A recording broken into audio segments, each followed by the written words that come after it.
तो सरकार को लंबे वक्त से ये शिकायतें मिल रही थी कि रेस्टोरेंट में सर्विस चार्ज को लेकर मनमानी होती है। ऐसे में उपभोक्ता मंत्रालय ने गाइडलाइंस जारी कर दी। गाइडलाइन जारी करके ये कहा कि सर्विस चार्ज देना ना देना ग्राहक की मर्जी होनी चाहिए। लेकिन सवाल सबसे बड़ा यही है कि क्या सरकार ने सिर्फ पल्ला झाड़ लिया? क्योंकि आखिर साफ तौर पर यह क्यों नहीं कह दिया गया कि सर्विस चार्ज क्यों लिया जाए?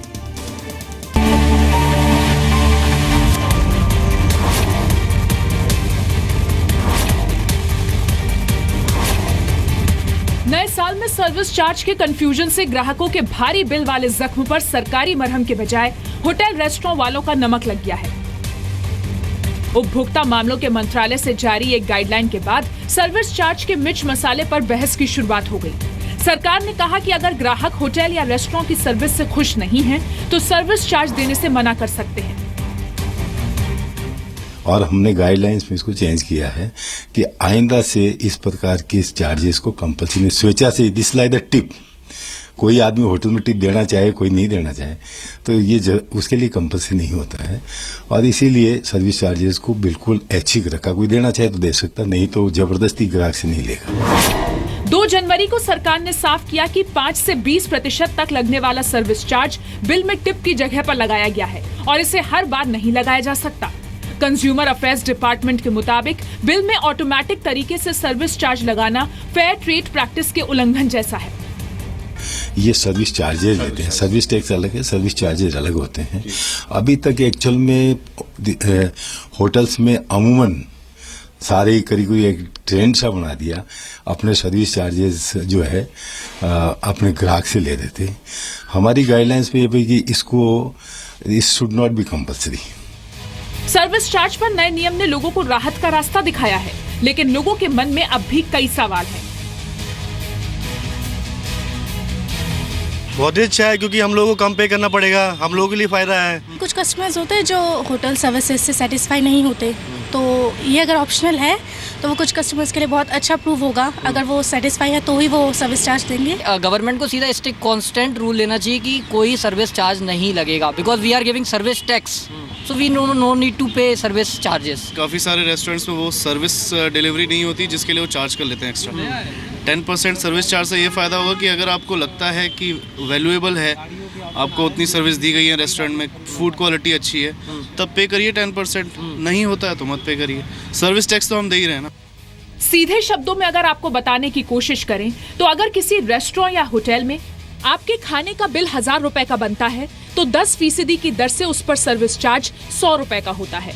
फूड बिल के 40% यानी 440 रुपए पर सर्विस टैक्स 15% की दर से लगता है। इसमें 0.5% कृषि कल्याण सेस और 0.5% स्वच्छ भारत सेस शामिल है।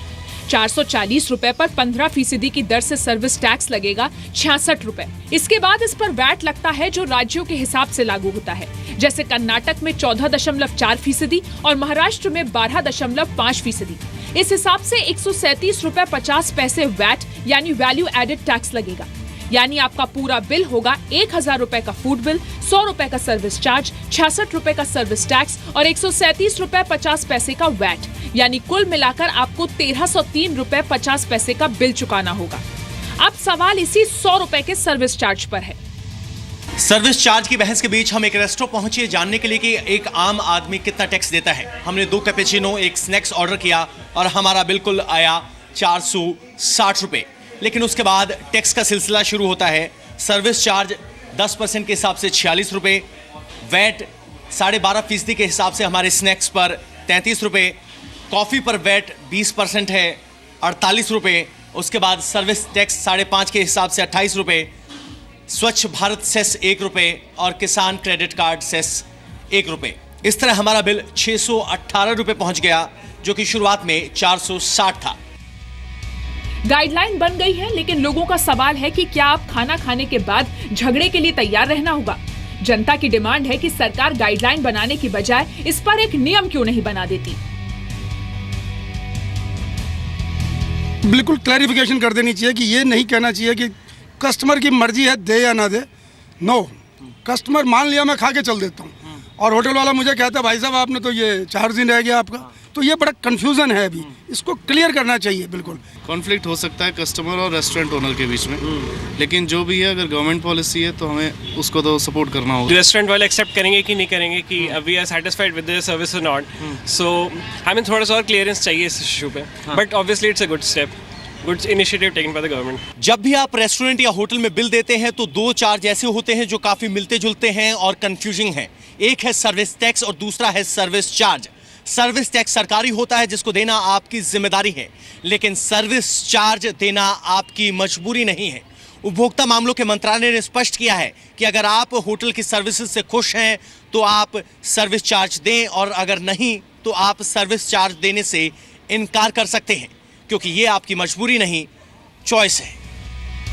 किसी भी रेस्टोरेंट में अपने अधिकारों की बात करने से पहले ये जान लीजिए कि सर्विस टैक्स और सर्विस चार्ज में अंतर क्या है। ग्राहक को सर्विस देने के लिए होटल रेस्टोरेंट सर्विस चार्ज लेते हैं, इसके पैसे होटल के पास जाते हैं, जबकि सर्विस टैक्स सरकार की तरफ से लिया जाता है। सर्विस टैक्स के रूप में दिए गए पैसे सरकारी खजाने में जाते हैं। सर्विस चार्ज कोई टैक्स नहीं है और न ही ये सरकार की तरफ से लगाया जाता है, लेकिन सर्विस टैक्स आपके 40% बिल पर 14% लगता है। सर्विस चार्ज पर नई गाइडलाइन बनाकर सरकार ने अपनी तरफ से खाना पूर्ति करने जैसा काम किया है, क्योंकि इसमें एक तरफ तो होटल रेस्टोरेंट वालों के लिए साफ नियम नहीं बनाए गए हैं, दूसरी तरफ जिम्मेदारी का सारा बोझ ग्राहकों पर डाल दिया है। तो गाइडलाइंस है, नियमों के तहत गाइडलाइन बनी हुई है, उनके तहत ये गाइडलाइन जारी की है। मुंबई से अंकुर त्यागी और दिल्ली से पवन नारा के साथ कविता शर्मा, जी मीडिया।